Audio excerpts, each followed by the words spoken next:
invite respected Amar Gite sir, Legismith Partners Limited to carry forward the spirit of innovation with all of us. Please give sir a huge round of applause.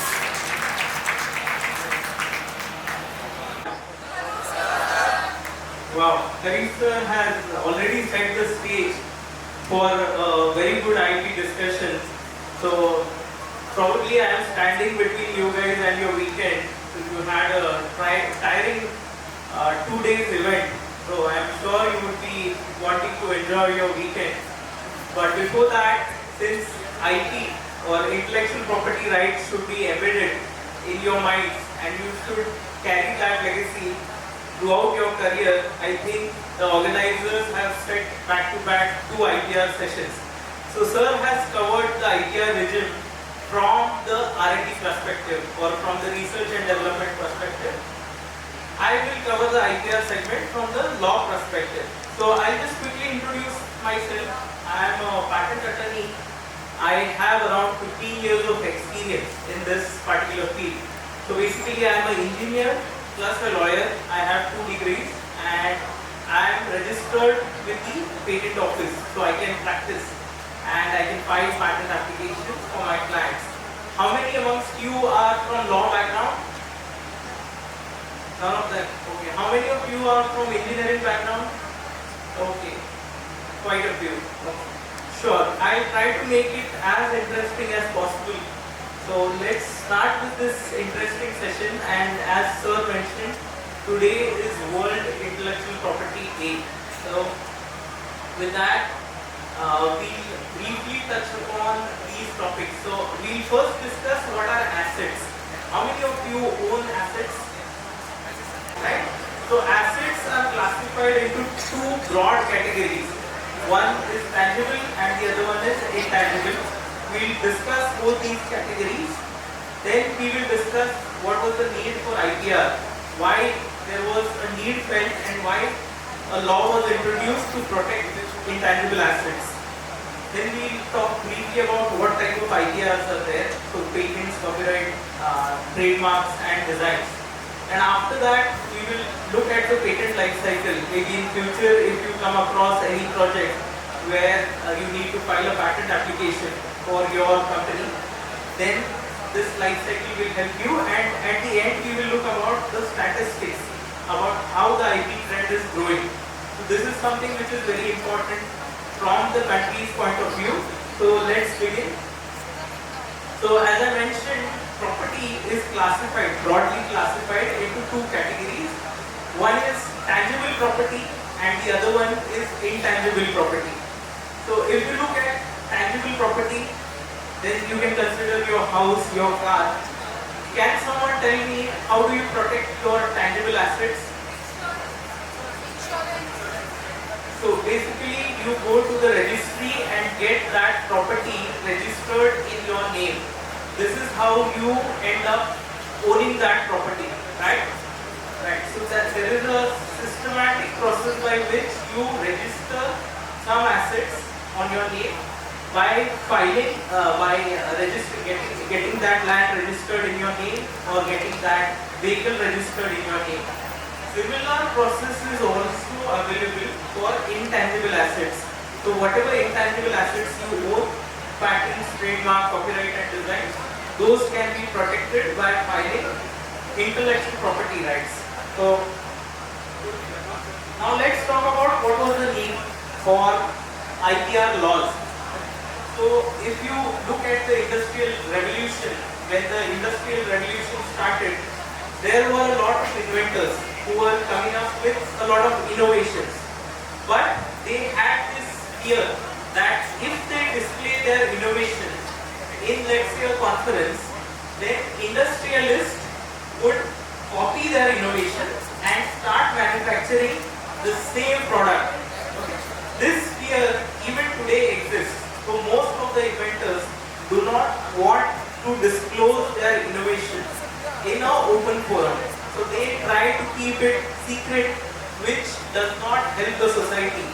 Now when you look at the government always wants to encourage innovation. They want the innovation to come into public so that people people at large can benefit from all those IPs. So let's say you have invented penicillin, and if you don't disclose it to the public, to the doctors' society, then what will happen? Lakhs and lakhs of people will die because that innovation never came into the market. So what the government decided was that they will come up with a plan to protect inventors' rights. So they came up with intellectual property rights. So if you are inventing something, the government said that we will protect your innovation for a limited period of time. So that period is 20 years for patents. The government said that we will protect your rights for 20 years. So no one except you can manufacture these products for the next 20 years. And after that, the innovation will be open to public. So anyone can use it. So this was the need, and that is why IPR laws were formed. So let us look at these IPR laws.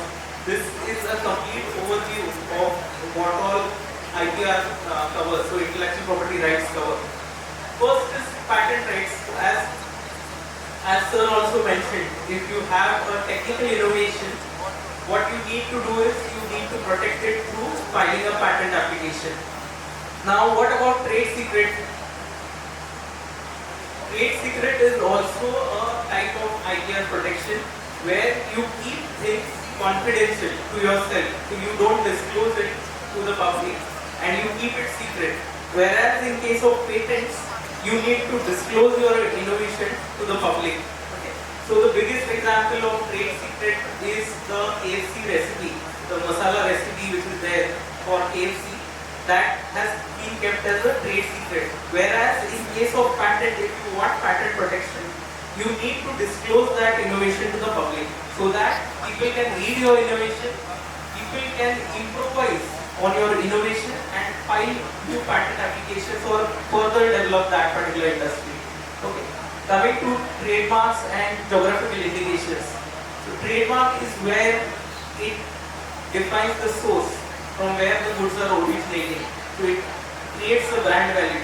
So when I say Campa, it has been manufactured at a certain factory with certain safety guidelines. So I am sure about the product quality. Okay.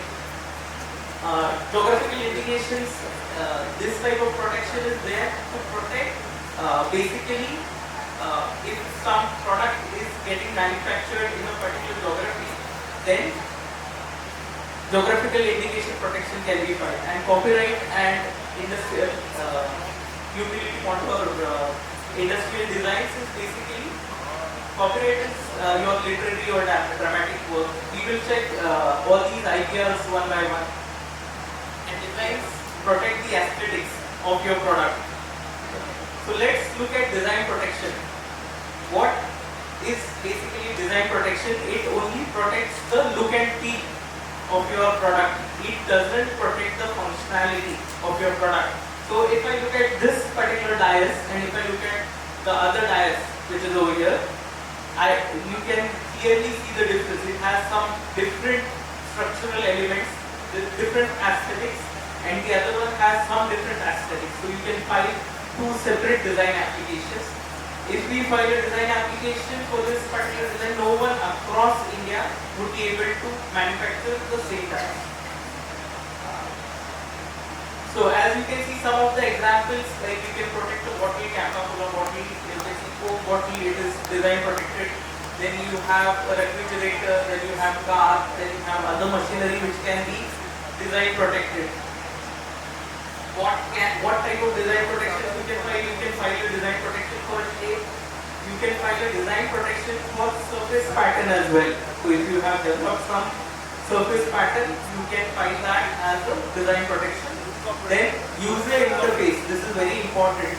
User interface can also be protected as under the design protection. This design protection is valid for 15 years, and there are 32 different classes in which you can file a design application. So this broadly covers design protection. Let's go to trademark. So as I mentioned, trademark is basically to identify the source. So if you buy something from local market, and let's say you buy chitless mix from local market, So you are assured that this has been manufactured with certain standards. So that source, identification of source is something which is protected by trademark application. What can be protected as a trademark? So you can protect your logo, you can protect the word mark, you can also protect a color. So color of your brand can also be protected under trademarks. Trade dress is something, let's say Red Bull bottle is there. So the entire label on that bottle can also be protected. And last but not the least, the sound can also be protected under the trademark law. Protection, it is perpetual protection. Every 10 years you need to renew your trademark. So it will be there with you for lifelong. Then coming to copyright protection, copyright is for books, movies, songs, photographs, software and basically paintings. So you might have heard about software copyright. So it is the most common type of IP protection for literary and dramatic work. Patents, as I mentioned, it is for technical innovation. Okay. Now coming to patents, I just have one question, like patent is a negative right. So anyone has heard about what is a negative right? Okay, let's talk about positive rights. So everyone, you have the right to vote, right? Everyone has the right to vote, right? So this is called as positive right. So it is universally applicable to all the citizens of that particular jurisdiction. But when we talk about negative rights, it is a right to stop others from doing an act. Okay, so if I look at the definition of any IP rights like patents, patent is a statutory right for excluding others. So it is a right for stopping others from manufacturing. What it means is that if I have a patent on, let's say, this remote, okay, so it means that if anyone else tries to manufacture this particular remote in India, then I can send you a legal notice saying that I have a patent on this particular remote and you please stop manufacturing this particular product. This is what negative rights are, and it empowers you to stop others. There are certain requirements for filing a patent, like novelty, inventive step, industrial applicability.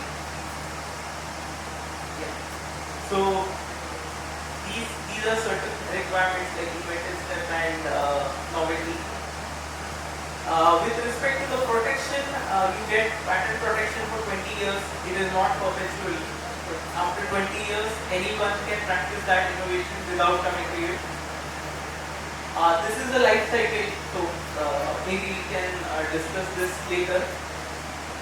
Due to time limitation, I won't be able to go into the depth of this. But the last slide is quite important, and this is a good time to give you a message with respect to where do we stand with respect to IPRs, like intellectual property rights. Where do we stand at a global scale? So if you look at the statistics from 1995, Japan was leading the IP region, like it was filing 4 lakh patent applications every year. US was at the second spot, it was filing almost 2 lakh patent applications. You can see China at the bottom of the chart. So it was filing only 10,000 patent applications in the year 1995.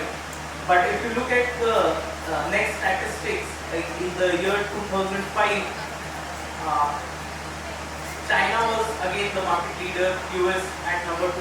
China grew 10 times. So this is when the industrial revolution actually took off in China, where they started filing a lot of patent applications. They were protecting their innovations aggressively, and they actually multiplied their patent region by 10 times. And if you look at the latest statistics, China stands at number 1. They are filing 15 lakh patents every year. So they started from 10,000 patents every year, and within 30 years, now they are filing 15 lakh. That is 150 times more patent applications are getting filed in China. So obviously, when a country innovates a lot, definitely it becomes a market leader and China is moving towards it. On the other hand, we are also growing at a very good pace. So we were filing 8,000 patents 20 years back. Today we are filing around 80,000 patents in India. So this is a positive growth. I'm sure a lot of you guys will end up entering the management of big MNC companies. So wherever you get a chance, do encourage innovation, do encourage IPR, and as a country we need to protect our innovation, and there is a direct correlation between the innovation which happens in a country and the economic growth. So definitely we have a bright future, but we need to emphasize on filing or protecting these IPRs. This is how we will grow. So thanks a lot, thanks for your time, and if there are any questions I will be happy to answer.